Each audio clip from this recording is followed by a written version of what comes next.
I've been stolen!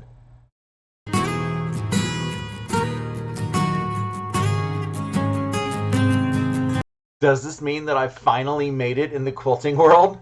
Hi, and welcome to Quilt Meets World, where we have adventures in piecing and joy. I'm Russ, maybe Tom. Come on into my sewing room. First things first, Operation Kitty Rescue was a success.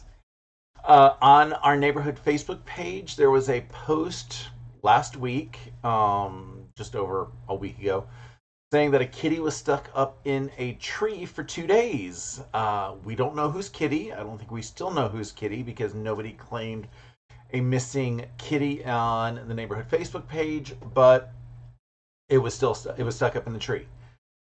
While I was uploading last week's video, which is why you haven't heard about this yet, a text message came in from that neighbor who posted on Facebook saying that Operation Kitty Rescue is commencing in 5 minutes.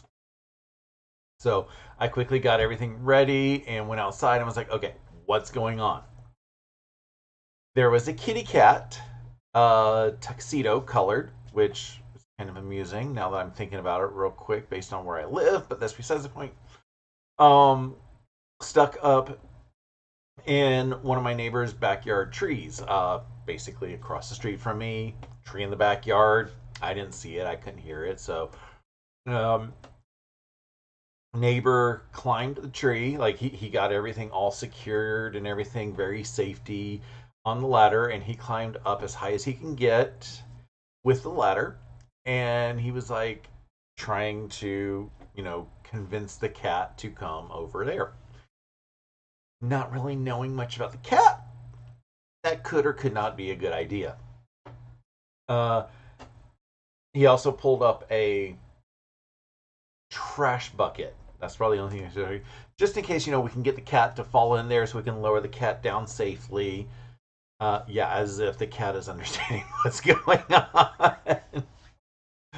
The cat tried to go further out on the limbs, and we're like, okay, you need to come this way. We know you're dehydrated. We want to get you some water and everything, get you taken care of. Kitty's like, nope, don't want anything to do with this. So neighbor friend, he climbs back down the ladder, and we're like, okay, let's see if we can get the hose out.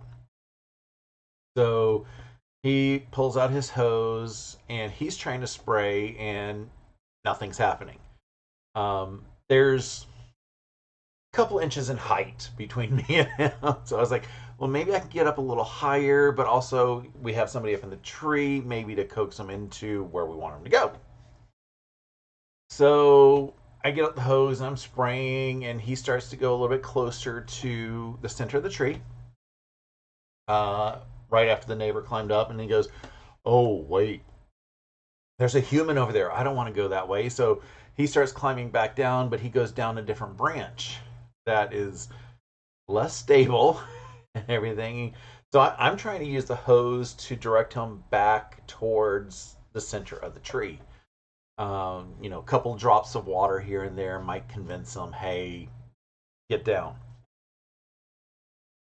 He eventually jumped down and landed safely, and he went bolting across the street. So wherever he went, don't know. Hopefully he's still safe, or she. But he's out of the tree, so we're calling it Kitty Rescued, even though we have no idea where the kitty is, what's going on. I feel bad for it because, he's been stuck up in the tree. Hopefully he got some water.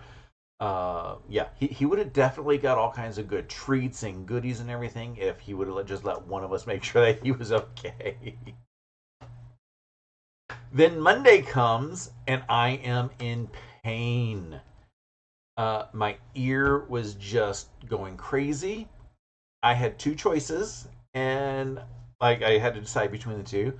Choice number one is I could work from home and try to deal with it and maybe go to urgent care if it gets to be too much worse.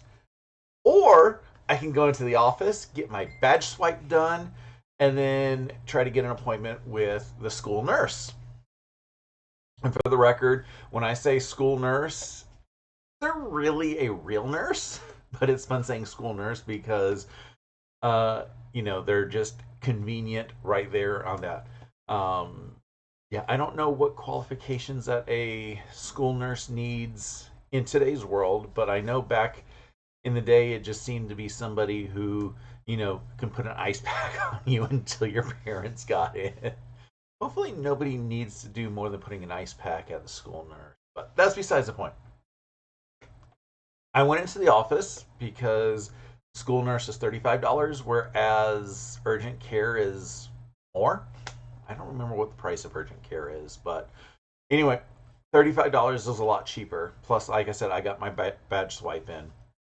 Uh, got my appointment with the nurse, and it was at noon 15. So I was like, okay, I'll have an appointment with the nurse. I'll go get lunch and then figure out what's going to happen for the afternoon. I get into the nurse's office and everything. They take all my vitals and all that stuff. And the one who is checking me in, she peeks in. She goes, okay, we will have her take a look at this and figure out what's going on. I'm like, that was just a quick, you didn't look long or anything. I'm a little concerned. So the nurse practitioner comes in and she does everything and she starts talking to me and she checks the good ear first and she's saying, yeah, I know that this isn't the good ear. I said, yeah, I know you need to get baseline and everything. And then she peeks into this ear and she goes, oh, yeah. And as she's tossing the little viewer cap receptacle thingy, whatever, she's like, yeah, this is as red as a sign, or your ear is as red as a sign and everything, which that sign was quite red. She asked if I'd gone swimming the past week or recently and stuff. And I'm like, no. I mean, the only water that comes near my ears is in the shower, and I'm usually good about not, soaking my ears with water. And she asked if anything strange has happened. I was like, the only thing that's been out of the ordinary is I had just had my physical, and he peeked in my ears as well. And like, I understand that they try to keep everything as clean as possible. Maybe there just happened to be one germ on there that liked to jump into my ear. Not likely, but that's the closest explanation that I can come with. And honestly, when it comes to getting sick, I don't care how I got it. I just want to get better. I know a lot of times it's a lot of good information to know how I got it. But if it's something that, if I picked it up from just being out and about or something like that, not that I know how something would get in my ear, it is good to know. But if it was something that just was accidentally transmitted, it doesn't matter. I mean, the same thing with a cold or something else like that. I don't. It doesn't matter to me that I interacted with this person who has a child who is in daycare. That, yeah, doesn't matter to me how I got the sickness. I just want to get better. So she says she was going to call in 2 prescriptions for me, and I can basically pick them up at home. One of them is the internal general antibiotic, and then one is ear drops that have, I think it's an antibiotic steroid. I don't really remember. I don't have the drops with me right now, but they're also annoying. I told my boss that I was going to leave when I got the message from CVS that says they're ready to pick up, which then I said, okay, I'm going to leave when CVS is opening back up after lunch because I want to make sure that they get their full lunchtime. Got home and everything, and I started my antibiotics. I started the ear drops, which I'm like, how do I know when I've gotten 3 drops in? And then all of a sudden, it just I felt it in the middle of my ear, and I was like, oh, there we go. At this point, most everything is better. I still have a little bit of sensitivity in my ear, but it's not the throbbing pain that was out there. I'm going Thursday morning just to get a quick recheck, have her look back into my ear, make sure that everything seems to have resolved itself after my 10 days of treatment. And yeah, hopefully I'm good. The big problem is It's been hurting to swallow.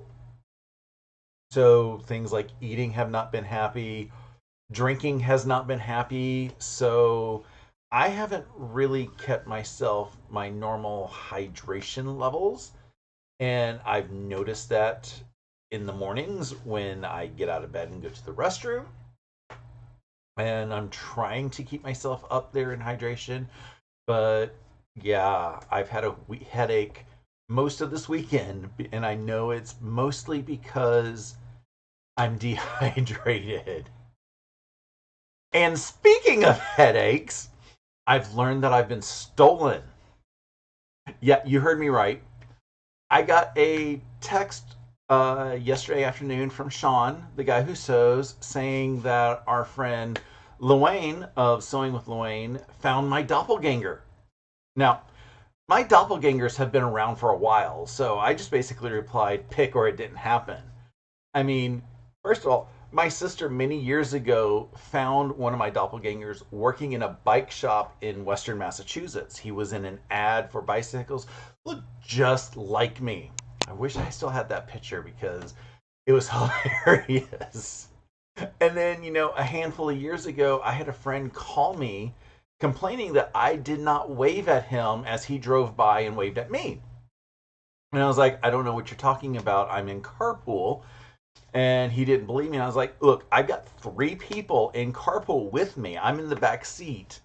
I don't know how to prove this anymore than show that. And you know that I have a truck, which means, I can only fit one other person. So if there's three people, obviously I'm not in my truck.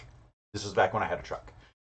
So yeah, I do know that I have got doppelgangers out there. I went out there and I pulled up Sewing with Loin's channel and his latest video. I was like, okay, so pulled it up. Apparently some Facebook group had a picture of me posted on it. The picture came from Cottontail Quilt Shop's porch party from back in April. They made a couple posts. So there was a lot of digging because you had to first go to Cottontail Quilts, then you had to dig down into there to find the post of me with the quilt. So it wasn't even one of their main pages. You had to go in and it was like picture like 30 or 40 in the album. So there was a lot of hunting to find this picture, but it was the picture of me and my socialites quilt that they had taken. The post said that my name is Tom and that I made the quilt for somebody's sister's 10th wedding anniversary. So, yeah, that's why I said Tom at the beginning of the video because apparently that's who I am now. I did try reporting it, and as well as my sister and stuff. Nothing has happened to it. I've also made comments in there saying, whoever this person is, it's not Tom. I am the real person who made the quilt. They're just basically trying to scam you and get your information. So be very careful on the social medias. I understand, like companies can't make all of their posts private and stuff because then otherwise they don't get a whole social media presence. But be cautious on Facebook groups where you think that somebody is actually there being represented because it probably isn't them. The only people who actually post pictures of me or one of my immediate family members, most of those are, private stuff. And then my two local quilt shops who do things like show and tell and porch parties that I have brought things for those. And I give them permission to obviously post my stuff because that helps them with their marketing to say and social media presence saying, hey, look, we've got people out here doing stuff. We've got guys who are out here quilting and stuff just to help give them a lot more of that presence and content in there. So if you see my post, a picture of me somewhere that's not there, please let me know so I can help try to get that taken down. I'm not going to have much luck. I seriously doubt that this picture is ever going to get taken down because, Facebook trying to report a post, it doesn't say, why are you reporting this post? And it's because it's me, not Tom.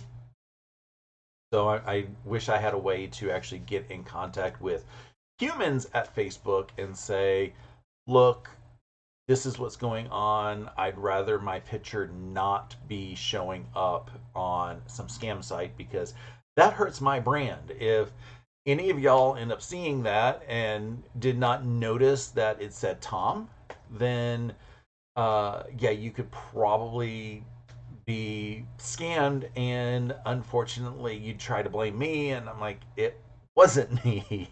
So be very cautious on what you believe on social media.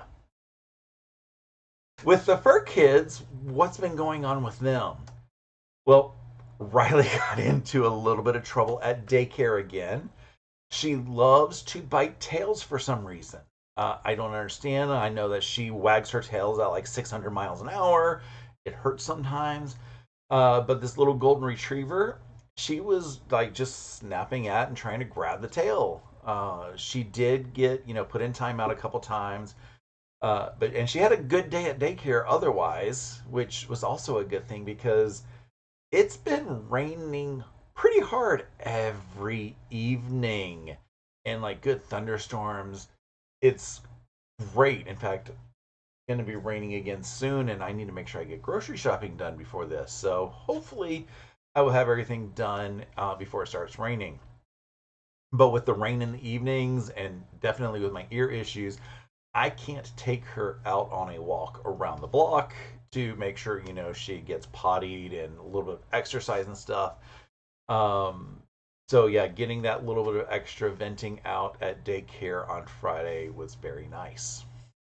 Percy was a little bit more quiet this week. He doesn't always do a lot of exciting things.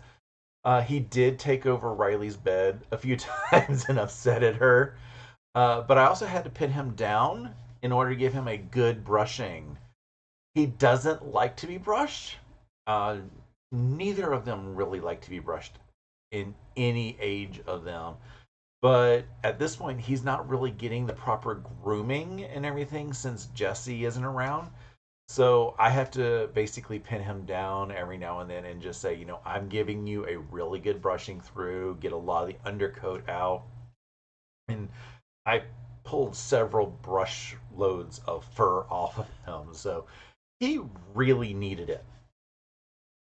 Here in the sewing room, it's also been a week. I wanted to get the Pinwheel Picnic pattern from Stephanie Stitch's Quilted and Bound for Show and Tell. Unfortunately, the whole ear infection thing kept me from doing much after work on anything. I mean, at this point, since last week, I've had everything on the long arm. The backing is pinned. I have the batting cut to size. I have everything basically ready. It just needs to be basted and quilted. And I haven't had the energy. As we've learned from Stephen and Walter of the Idiot Quilter, there's still quite a bit of time to invest once you have the backing on and making sure that you get everything else all ready. So hopefully, I'll be able to get a little bit of time on that soon just to get that done. So instead of that project, I did have everything ready to put the binding on for the Matters of the Heart quilt, which was a Fort Worth Fabric Studio sew along back in January. I think it ended in early February. It was still a lot of effort for me to be just shifting everything around, getting it on the machine, but I did get it finished binding for Friday so I could have it ready for Saturday Sampler. Saturday morning, I went to Saturday Sampler at my local quilt shop to do show and tell and pick up my next block. Uh, I will be scheduling a live sew of that block after the Fort Worth Fabric Studio As the Crow Flies Sew Along is over. So you can look forward to that in my channel. It'll probably be in about 2 weeks because we have 1 week of As the Crow Flies remaining. And then I guess the week after that, I will do Saturday Sampler, which also means I've got to figure out an equivalent block to share with you because I can't give you the exact same pattern that they give us in Saturday Sampler due to, copyright rules. And speaking of As the Crow Flies, for my 11Z's live this past Saturday morning, I worked on week 4 of the sew along. It was a very easy block. It was technically a 9-patch with a giant panel in the center. All my blocks are over there. I forgot to grab everything before I started the live, but there will be pictures in my weekend review so that you can see what the block is currently finishing at. It was technically a 9-patch with a giant panel in the center. I think I just said that. I don't remember. But it went together very quickly because there was only 9 pieces. The hard part of that block, honestly, was cutting the panel because it's a big, I think it was 18 inches in the center. So in order to get that accurate, you have to have basically a big ruler or other ways to do panels. I am always fearful when I cut a panel because I never know if the panel is going to be accurate to what needs to be attached to it. I've been lucky so far with the ways that I have been cutting things, which are not real methods, so I don't think I can share those. So yeah, things have just barely been working fine. If you have methods for cutting panels, don't look to me to try to improve you, especially if they are working out well, because like I said, they are always kind of tough to do. And then yesterday afternoon, and then also continuing into today, I was like, what do I want to sew? I wanted something that was kind of like slow and chill and not a lot of effort, but something that needed to get done because I'm still a little bit tired from the ear infection. It's been an exhausting week, so I ended up working on the September gnome from the Cotton Cuts stuff, and this is it. I think this one came out pretty gnarly. That means I now have January, February, July, August, and September done. So I've got 5 of the 12 months done. I don't know how many of them that are remaining are batiks versus cotton. The batiks are nice to work with, but they tend to kind of get eaten by the machine every now and then.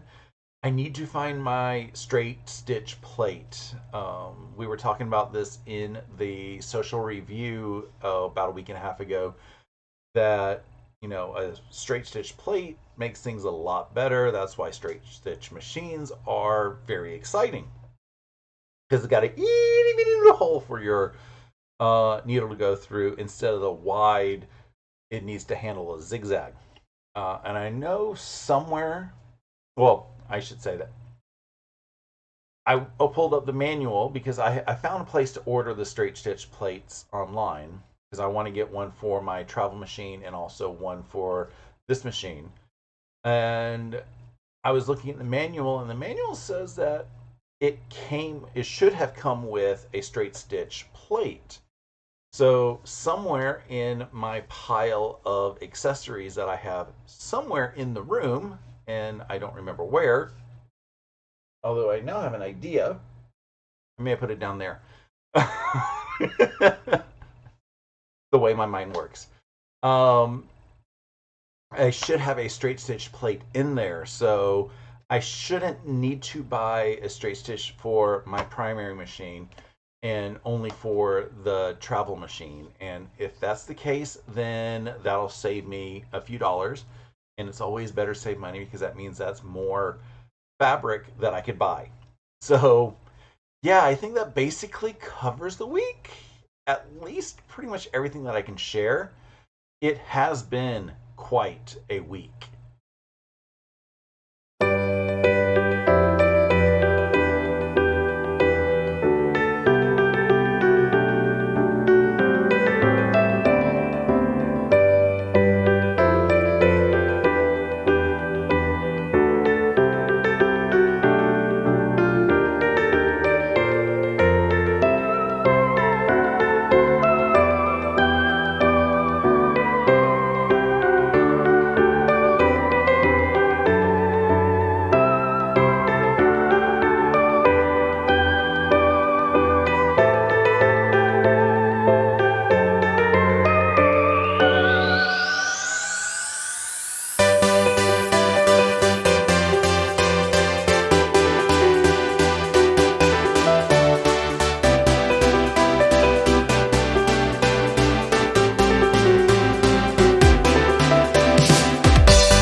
Quick update.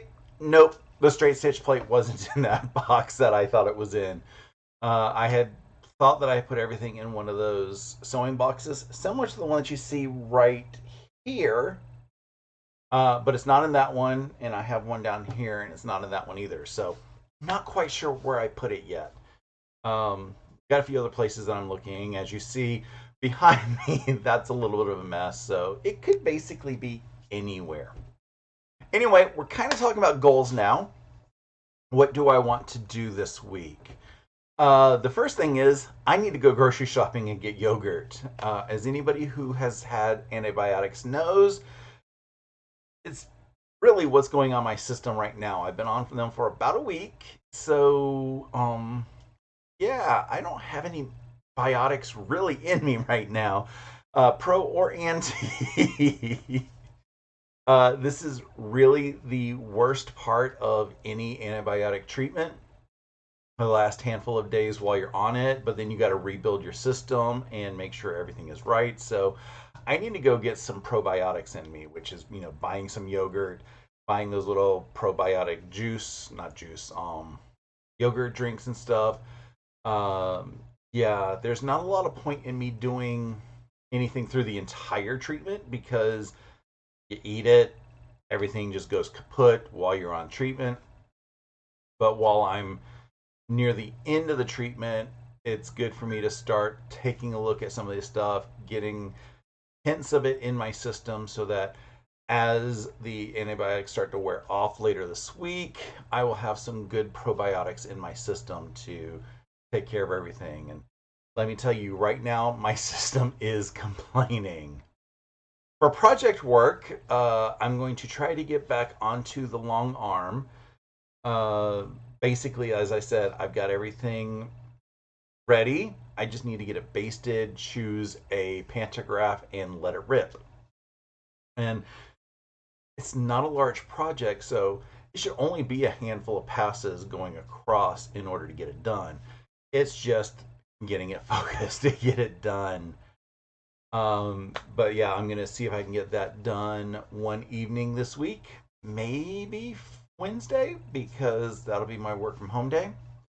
We shall see. And then finally, this Saturday is going to be the final week of the Fort Worth Fabric Studio As the Crow Flies Sew Along.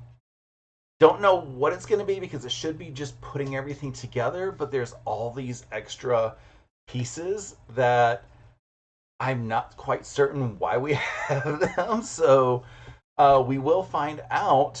I know Stephanie will have the tutorial video in the morning, so I will be anxiously looking forward to that video to see what's going on and see what I have to prep before the live and what we will be sewing during the live, and then, depending on how much there is to do, how much is going to be done after the live, because until I know what's happening, I can't prepare, and I've only got evenings to prepare for what I will be doing. And I'm trying to keep my lives to be about an hour, so I'm not hitting into other folks' times and everything. An hour seems like a pretty decent amount of time, so yeah, we will see what that is. Anywho, I think that is going to be about it for today. I hope you were a little bit entertained with my shenanigans. I know, the whole me being stolen is going to be the exciting part of today's video. If you wouldn't mind doing the things for the YouTube algorithm that makes it happy, that would be awesome. If you ring the bell icon next to the subscribe button, it gets you notified of when I go live on Saturday mornings and when I upload any videos throughout the week. I hope you have a wonderful rest of your day and an awesome week. Until next time, stay happy and keep stitching.